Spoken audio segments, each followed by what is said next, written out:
I'm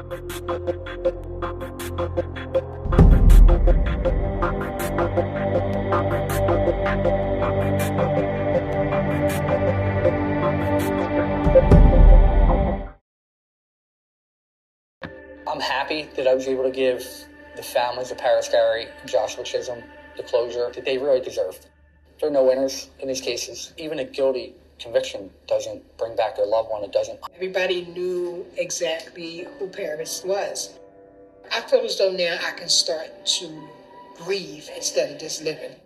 Philadelphia, the only neighborhood, the kind of block where people know each other, where you grew up with somebody, went to school with somebody, ran into somebody at the hospital, and didn't think twice about giving them a ride home. That's exactly what Joshua Chisholm did on August 3rd, 2023. He gave his friend a ride. He never made it back out the door. Joshua Chisholm was 33 years old.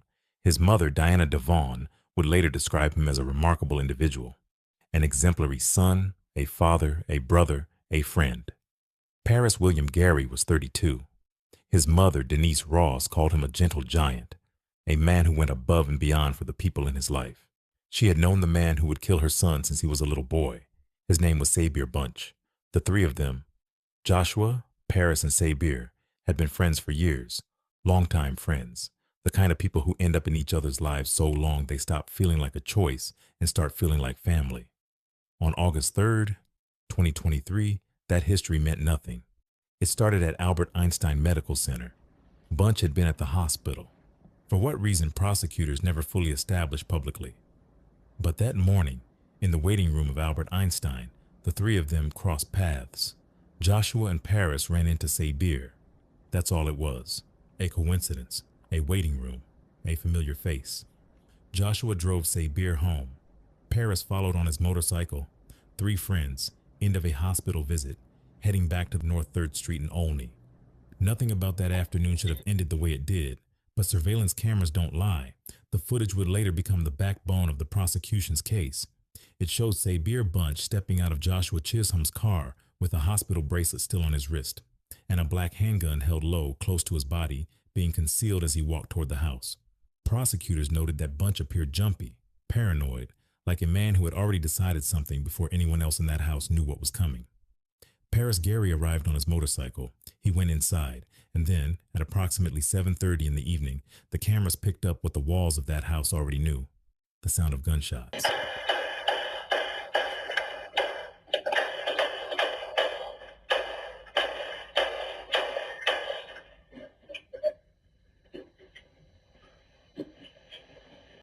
Joshua Chisholm ran out of the house. He made it across the street before he collapsed. Officers responding to reports of gunfire at 4th and Champlain found him outside with multiple gunshot wounds throughout his body. He did not survive. Paris Gary managed to run from the house too.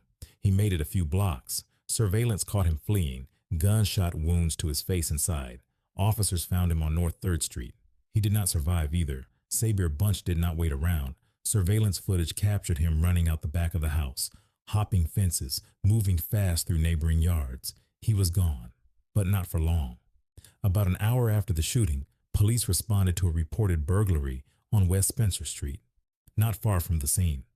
There, they found a man shirtless, hiding behind bushes outside a home. It was Bunch. When officers recovered his clothing, forensic testing confirmed what the cameras had already suggested: gunshot residue, positive. He was taken into custody. The case broke open not just through the surveillance footage, but through Bunch himself. While in custody on an unrelated jailhouse call, Bunch was overheard saying the shootings were self-defense. That call destroyed whatever alibi he had been building. The prosecution used it. The jury heard it. Sabir Bunch was convicted of 2 counts of first-degree murder. He was also found guilty of illegal firearm possession, possessing instruments of crime, criminal trespass, and criminal mischief. Judge Roxanne Covington sentenced him to 2 consecutive life sentences, plus an additional 19.5 to 39 years. Well, now to the conviction in a deadly double shooting that shocked residents in Olney. The Philadelphia District Attorney's Office says it was a jailhouse phone call that helped unravel Sabir Bunch's alibi, leading to a guilty verdict. Prosecutors say the convicted murderer was overheard in an unrelated jailhouse call, saying it was self-defense when he shot Joshua Chisholm and Paris Gary inside a home in August of 2023. Now, the trio, who authorities say were all longtime friends, came across one another at Albert Einstein Hospital earlier in the day. They left and went back to this house. Surveillance video shows Bunch concealing a weapon before he shot them both inside. One of them, that the person who did it is held responsible. It was a weight lifted off my shoulder because I thought it was going to be like years down the line. 4 or 5 years down the line that I have to live this nightmare. I am very, very grateful. I feel blessed that it was a conviction. Everybody knew exactly who Paris was. I feel as though now I can start to breathe instead of just living. No motive was ever officially established. Prosecutors, even at sentencing, could not say with certainty why Sabir Bunch walked into that house and shot 2 of his closest friends. The ADA described him as paranoid, jumpy, agitated, a man who seemed to have already made up his mind before anyone else in the room knew there was a decision being made. Whatever he believed was happening, whatever fear or anger or calculation was running through him in those moments, he took it with him when he ran out the back door. At the sentencing, Diana Devon, Joshua's mother, spoke about her son's legacy. She said she was profoundly grateful for the justice that had been served, for Joshua and for Paris. Denise Ross, Paris Gary's mother, stood up and addressed Bunch directly. She said she had known him since he was a little boy. She said she hoped he would find a way from inside a prison cell to become an advocate for someone else who was going the wrong direction, to try to save them, the way her son had tried to save Bunch by simply being his friend. He chose otherwise. Joshua Chisholm was 33 years old. Paris William Gary was 32. They had their whole lives ahead of them. They trusted the people around them. They gave a friend a ride home.